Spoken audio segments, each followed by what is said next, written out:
Salut, peuple de Dieu. Une grande joie et un honneur que de me retrouver au-devant de vous encore aujourd'hui pour vous partager la pensée de Dieu. C'est votre humble serviteur, le pasteur Olivier Wezele.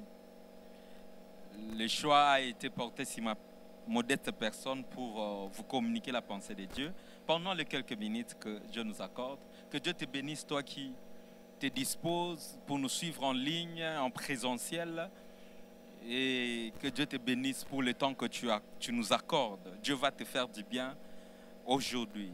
J'ai béni le nom de notre Seigneur Jésus-Christ pour le cadre dans lequel je suis en train de travailler dans la communauté chrétienne Souffle de Vie par le biais de mon pasteur, mon père, le révérend Henri Papa Moulaja. Que Dieu le bénisse là où il est. Bien-aimés, nous allons prier pour laisser ces moments entre les mains du Seigneur. Père, nous te rendons grâce. Nous sommes là, Père éternel, parce que chaque fois que nous nous approchons de toi, tu nous nourris et que tu nous amènes à grandir. Nous voulons continuer à grandir. Nous voulons être en bonne santé spirituelle. Nous voulons être productifs. Papa, voilà pourquoi nous sommes encore revenus au-devant de toi ce soir. Nourris-nous, Père éternel. Bâtis, ô Dieu de gloire, notre foi et donne-nous à être assis, à être affermis, à être utiles pour le royaume des cieux. Bénis mon frère et ma soeur qui nous a accordé ces temps. Le temps d'écouter ta parole, le temps de recevoir quelque chose de ta part. Bénis toute personne qui nous écoute en ce moment. Au nom puissant et glorieux de ton Fils Jésus-Christ, j'ai ainsi prié entre tes mains. Ô Dieu de gloire, je me laisse. Utilise-moi pour la gloire de ton nom. Amen. Merci beaucoup. Bien-aimés, nous allons faire une lecture. Ces passages que nous voulons lire nous donnent juste la pensée de notre sujet d'aujourd'hui. Nous voulons parler de la croissance spirituelle. Donc, on va réfléchir sur la croissance spirituelle. Nous allons commencer par l'introduction. Nous allons parler de l'importance de la croissance. Nous allons parler de comment croître ou de comment grandir. Et enfin, on va atterrir et on va prier et nous séparer. Voilà. Donc, je suis dans Éphésiens 4. Je vais lire une autre texte en appui. Mais il y a Éphésiens chapitre 4, verset 15, 1 Samuel chapitre 2, verset 26, 2 Pierre 3, 18 qu'on va lire à la suite. Mais permettez que nous puissions faire la lecture de ces deux premiers passages. Dans Éphésiens chapitre 4, verset 15, la Bible dit ceci.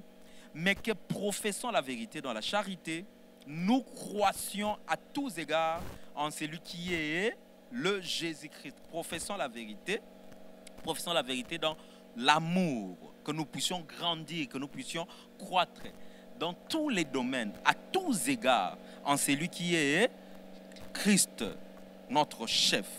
Et je prends le deuxième passage pour confirmer en fait la croissance dans tous les domaines. Je suis dans 1 Samuel dans l'Ancien Testament, dans 1 Samuel chapitre 2, le verset 26, la Bible dit ceci, bien-aimés, nous lisons, au nom de Jésus-Christ, les jeunes Samuel continuait à grandir et il était agréable à l'Éternel et aux hommes. Il était agréable à l'Éternel et aux hommes. Que Dieu bénisse sa parole. Nous acclamons cette parole sans les commentaires de qui que ce soit. Comme je l'ai dit, je suis entré, les sujets ou les thématiques de ce soir, c'est la croissance spirituelle. La croissance spirituelle.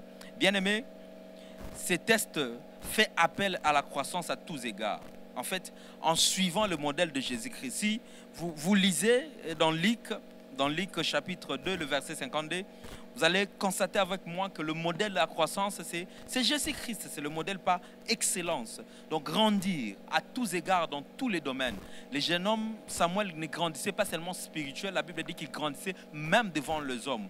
Donc, sa croissance était évidente et visible. Ce n'était pas une histoire. On pouvait le remarquer spirituellement. C'est-à-dire, Dieu pouvait témoigner de la croissance ou du progrès de Samuel. Et les hommes le pouvaient aussi. Et comme je l'ai dit, c'est le modèle par excellence, c'est notre Seigneur Jésus-Christ. Luc 2, le verset 52, la Bible dit ceci.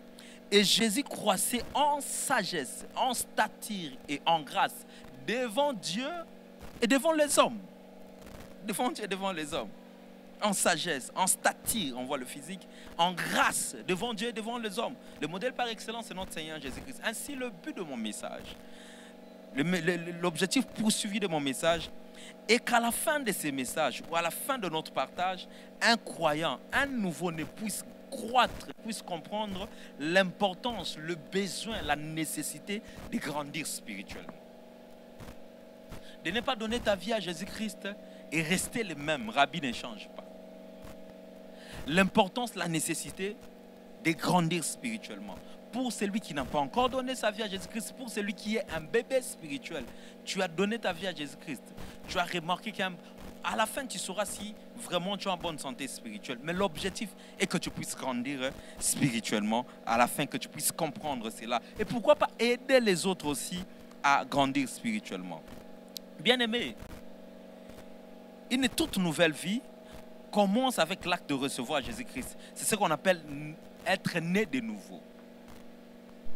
Tout commence par là. Tu ne peux pas brûler les étapes. Quelqu'un a dit, ne brûle pas les étapes, le risque que tu sois brûlé par les étapes. Notre Dieu, c'est un Dieu de processus. Il respecte le processus. Lui qui était Dieu a accepté de venir comme un bébé pour grandir. Aujourd'hui, il est un modèle pour nous. Nous aussi, nous commençons toujours par la naissance spirituelle. Être né de nouveau. Recevoir Jésus-Christ. Ainsi, une toute nouvelle vie commence avec l'acte de recevoir Jésus-Christ par la foi. Comme notre vie physique a besoin de l'air, de la nourriture, du repos et de l'exercice physique, de même notre vie spirituelle aussi, bien-aimé, a besoin de toutes ces choses. Il a besoin de la nourriture spirituelle. Il a besoin de tout ce qui est nécessaire pour sa croissance et pour son développement. De même, si vous lisez dans 1 Pierre, bien-aimé, la Bible dit ceci, 1 Pierre chapitre 2, le verset 2, la Bible dit « Désirez comme des enfants nouveau-nés, les laits spirituels et purs, afin que par lui vous croissiez pour le salut. »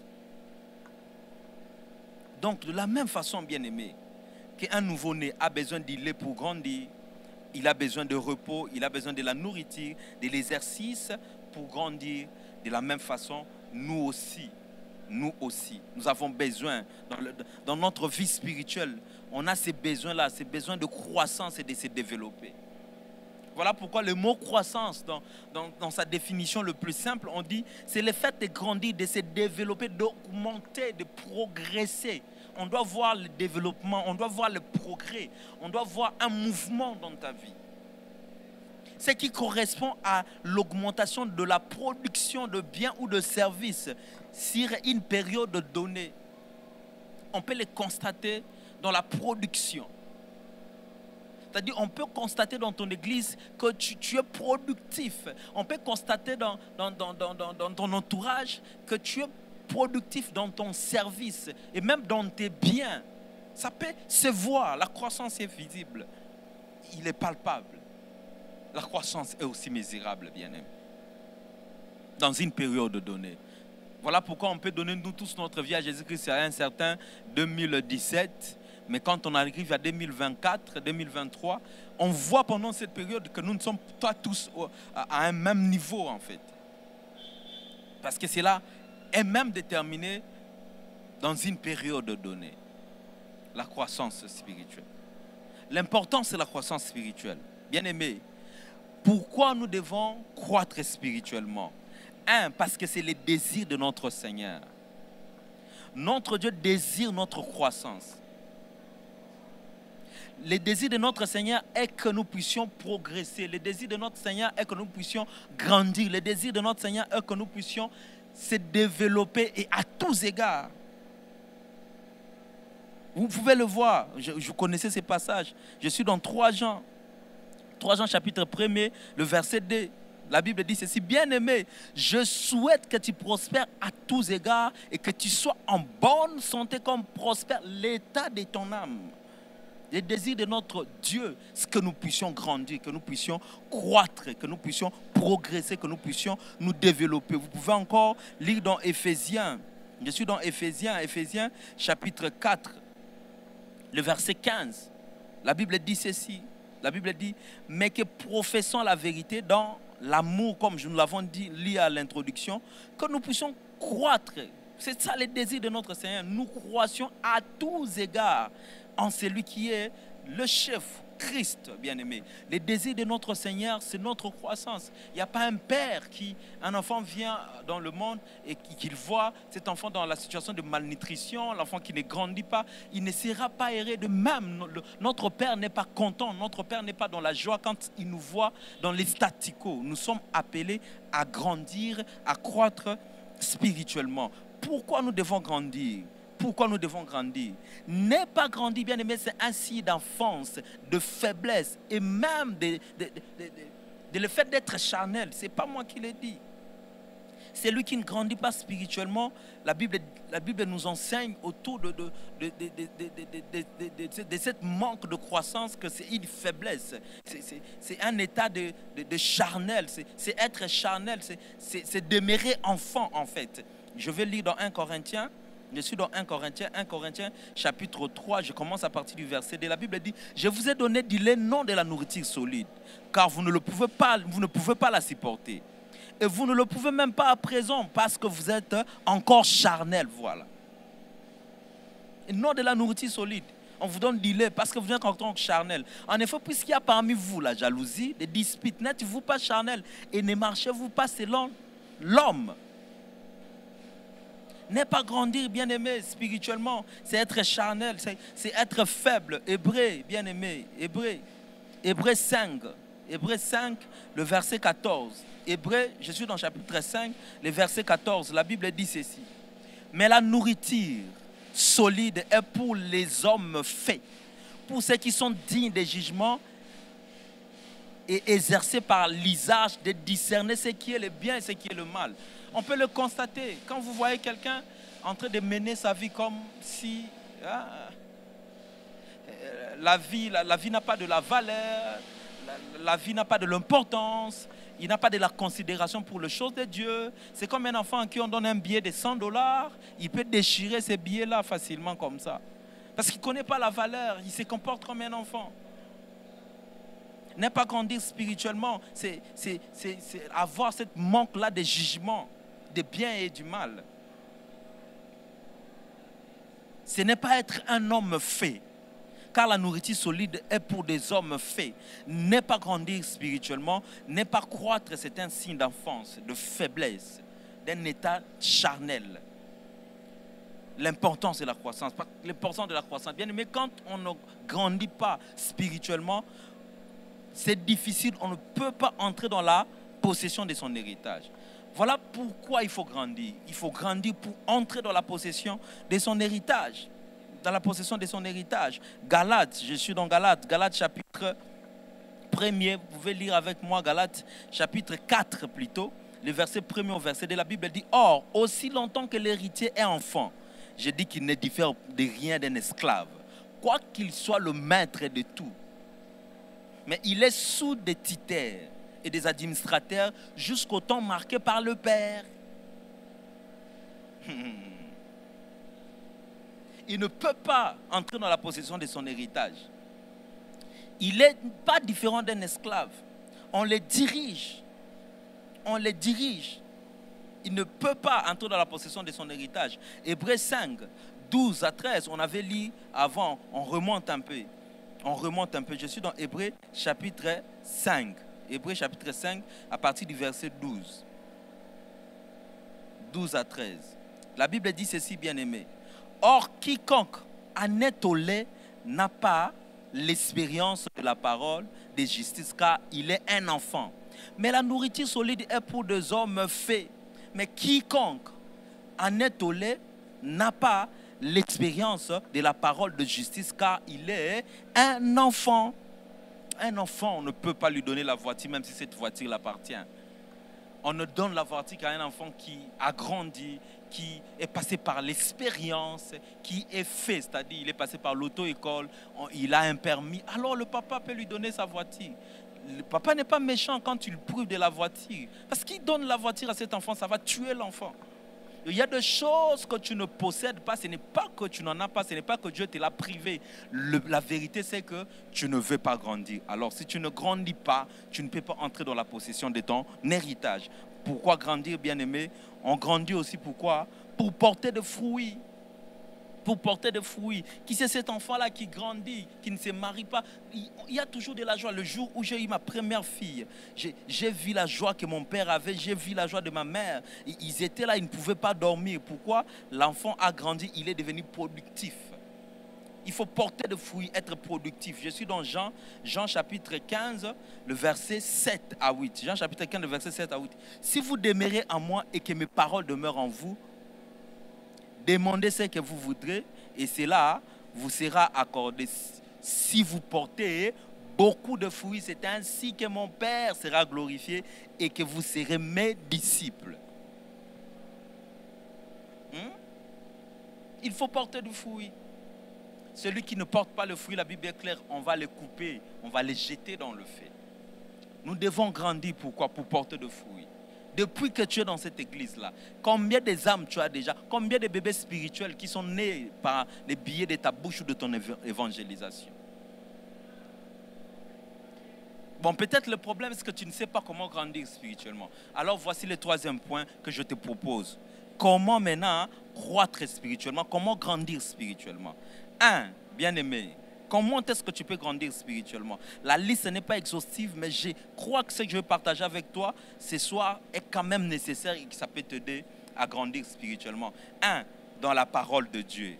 Dans la parole de Dieu. Josué chapitre 1, verset 8, la Bible dit que ce livre de la loi ne s'éloigne point de ta bouche, médite le jour et nuit pour agir fidèlement selon tout ce qui est écrit. Car c'est alors que tu auras du succès dans tes entreprises, c'est alors que tu réussiras, c'est alors que tu vas croître, c'est alors que tu vas prospérer, c'est alors que tu vas te développer. Les secrets de la croissance, c'est la méditation de la parole de Dieu. La parole de Dieu est l'engrais chimique spirituel qu'il faut. La parole de Dieu a toutes les vitamines qu'il faut pour que tu puisses grandir spirituellement et manifester la puissance et être productif. Être fructueux, c'est la parole de Dieu.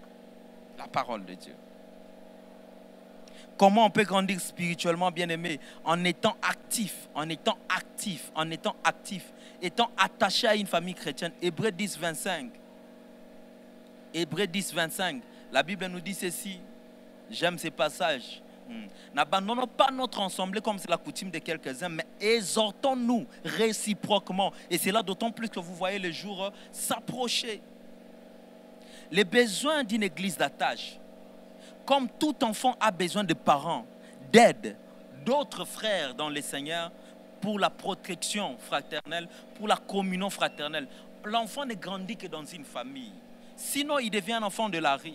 Il faut être attaché à une famille, à une église d'attache. Si tu n'as pas une église, je te propose aujourd'hui, va chercher une église où Jésus-Christ est accepté, adoré comme Seigneur et Sauveur, où la Bible, la parole et la vérité inspirée par Dieu. Vas-y là-bas, donne ta vie à Jésus-Christ, sers Dieu là-bas. Sois productif, sois actif, sois attaché à une église.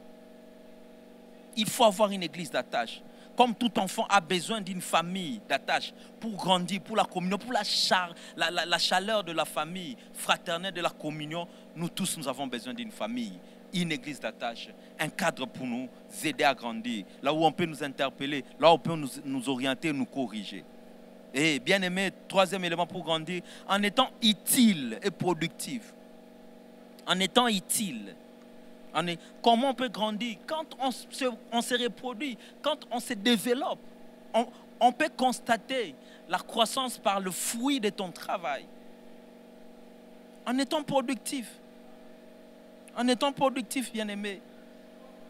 Matthieu 4, 19. C'est Jésus qui fait l'appel. Il dit, suivez-moi et je ferai de vous de pécheurs d'hommes.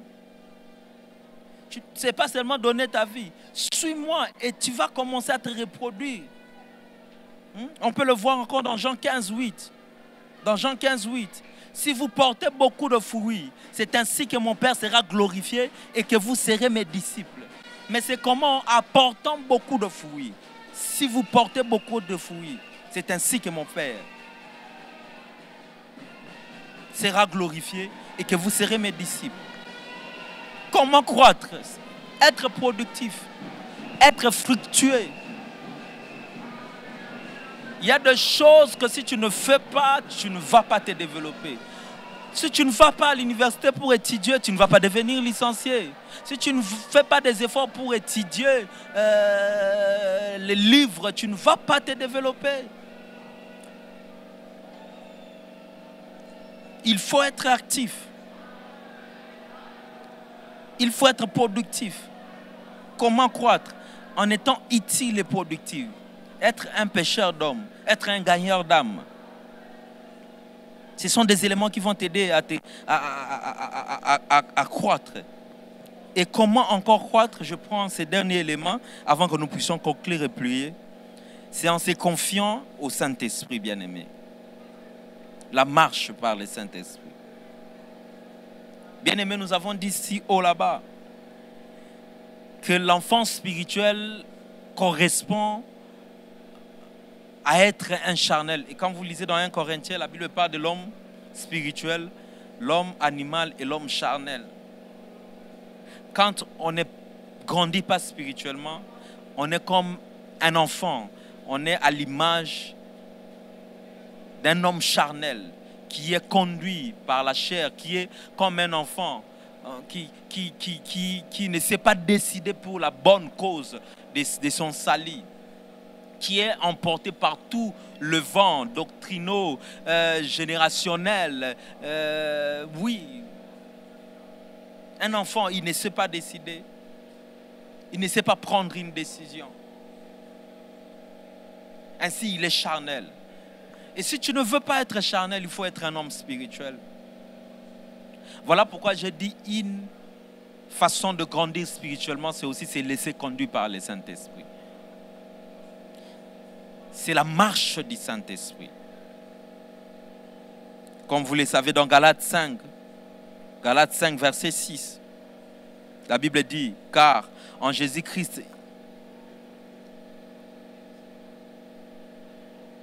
il n'y a ni la circoncision ni l'incirconcision, mais la foi qui est agissante par la charité. Marchez selon l'esprit et vous n'accomplirez pas les désirs de la chair. Nous avons besoin d'être conduits par le Saint-Esprit. Ce n'est ni question d'être de telle tribu, d'être américain, d'être juif, d'être... Non, bien aimé, il suffit simplement de donner la direction de ta vie à Jésus-Christ. Quelle que soit ta tribu, quel que soit ton âge, quelle que soit ta génération, oui, bien aimé, le Saint-Esprit va te conduire. Et tu verras que même tout jeune que tu es, Dieu va faire de grandes choses avec toi.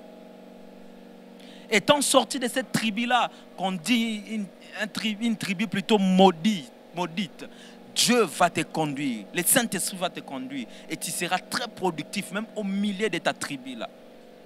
Soi-disant appelée maudite. Laisse-toi conduire par le Saint-Esprit. Laisse-toi être dirigé par le Saint-Esprit. Tu seras productif. Je viens te proposer cette prière ce soir, de demander à l'Esprit de Dieu de te conduire. Oui, par toi-même, tu n'y arriveras pas, bien-aimé. Même pour méditer la parole de Dieu, nous puisons notre force par la conduite du Saint-Esprit. S'il n'y a que l'Esprit de Dieu qui peut nous aider. Même pour être actif à l'église, il n'y a que l'Esprit de Dieu qui peut nous aider. Pour être productif, il n'y a que l'Esprit de Dieu qui peut nous aider. Dis-lui, Saint-Esprit, j'ai conduit moi-même ma vie chrétienne. Ainsi, j'ai été charnel. Je marchais comme un enfant. Je marchais comme un inconscient. Ce soir, je viens te confier ma vie. Dis-lui, je veux marcher par l'Esprit. Je veux marcher avec toi, Saint-Esprit, afin de ne plus accomplir les désirs de la chair, afin de ne plus me laisser balloter par tout le vent de cette génération. Saint-Esprit, je viens de toi. Élève ta voix et prie de la sorte. Demande à l'Esprit de Dieu de te conduire. Demande à l'Esprit de Dieu de te conduire, afin que tu puisses quitter le point A pour le point B pour le point C. Oui, si tu méditais la parole une seule fois la semaine, que tu puisses grandir encore dans ta méditation de la parole. Oui, si tu ne priais qu'une seule fois la semaine, que tu puisses grandir dans ta vie de prière. Oui, si tu faisais des projets qui ne marchaient pas parce que tu le faisais avec ton intelligence, que le Saint-Esprit commence à t'inspirer, que tu poses des actes conduits par le Saint-Esprit et qui va se développer. Prie le Saint-Esprit, que le Saint-Esprit t'aide à grandir. Je te prie, Seigneur, pour toute personne qui nous a écoutés ce soir. Je prie, Dieu de gloire, que par l'aide de ton esprit, que quelqu'un puisse pas seulement comprendre cette pensée, mais qu'il puisse prendre des décisions, des points d'action qui vont l'aider à grandir dans sa foi chrétienne. Je le bénis et je bénis ces moments. C'est dans le nom puissant et glorieux de ton Fils, notre Seigneur Jésus-Christ, que nous avons ainsi prié. Amen. Que Dieu vous bénisse abondamment.